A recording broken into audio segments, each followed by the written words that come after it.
Coming up on 5 Minute News. NAACP issues travel advisory for racist and bigoted Florida. Biden to meet McCarthy today as debt ceiling talks resume. And Ukraine's plan to encircle Bakhmut as Russia claims capture of city. It's Monday, May 22. I'm Anthony Davis. The NAACP citing Governor Ron DeSantis' aggressive attempts to erase black history and to restrict diversity, equity and inclusion programs in Florida schools is urging travelers to rethink trips to the state. Before traveling to Florida, please understand that the state of Florida devalues and marginalizes the contributions of and the challenges faced by African Americans and other communities of color, reads the organization's formal travel advisory announced on Saturday.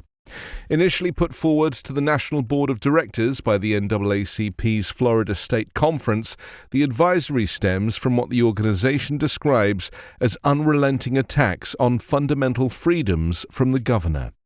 Last week, DeSantis signed legislation that prohibits Florida schools from spending any state or federal funding on most programs or campus activities that advocate for diversity and inclusion policies, part of a slate of higher education reforms he says are aimed to curb so-called woke ideology on campuses. DeSantis previously signed legislation restricting how workplaces and schools can discuss race and blocked an advanced placement African American studies course in the state's public schools, claiming it lacked educational value. The NAACP, warning Florida is openly hostile towards African Americans, people of color, and LGBTQ+ individuals, joins a handful of civil rights groups that have recently advised DeSantis' policies make travel to the state a risky proposition. President Joe Biden and House Republican Speaker Kevin McCarthy will meet to discuss the debt ceiling later today, after a productive phone call as the president headed back to Washington from Japan. McCarthy, speaking to reporters at the U.S. Capitol following the call, said there were positive discussions on solving the crisis and that staff-level talks had resumed on Sunday. Staff members from both sides reconvened at McCarthy's office in the Capitol for talks last night.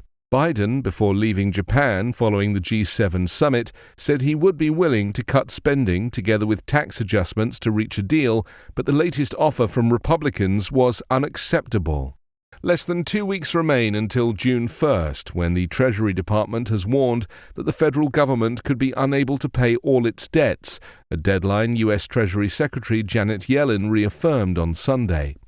A failure to lift the debt ceiling would trigger a default that would cause chaos in financial markets and spike interest rates.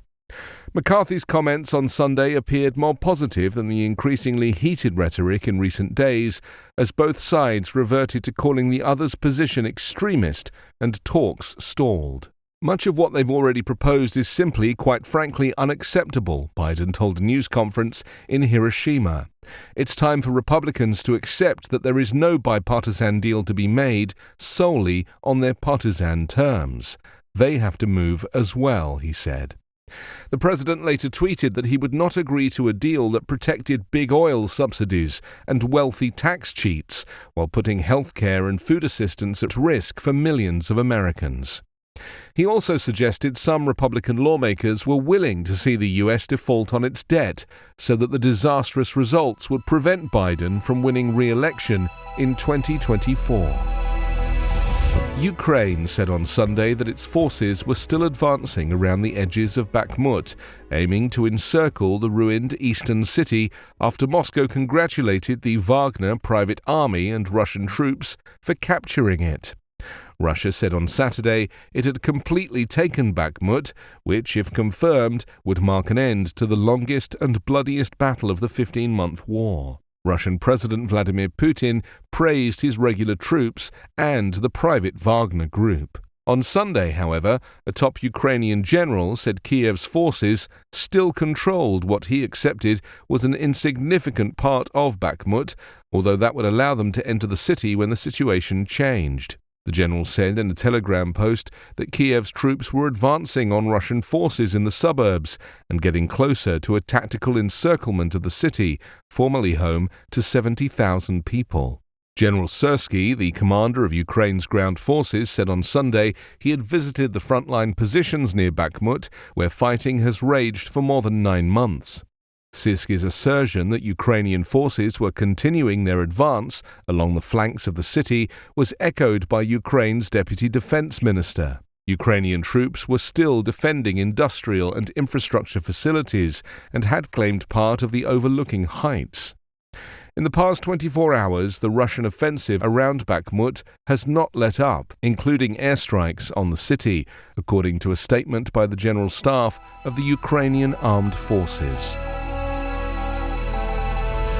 You can subscribe to the 5-Minute News Patreon for bonus videos, commentary, and more. Go to patreon.com/5minutenews.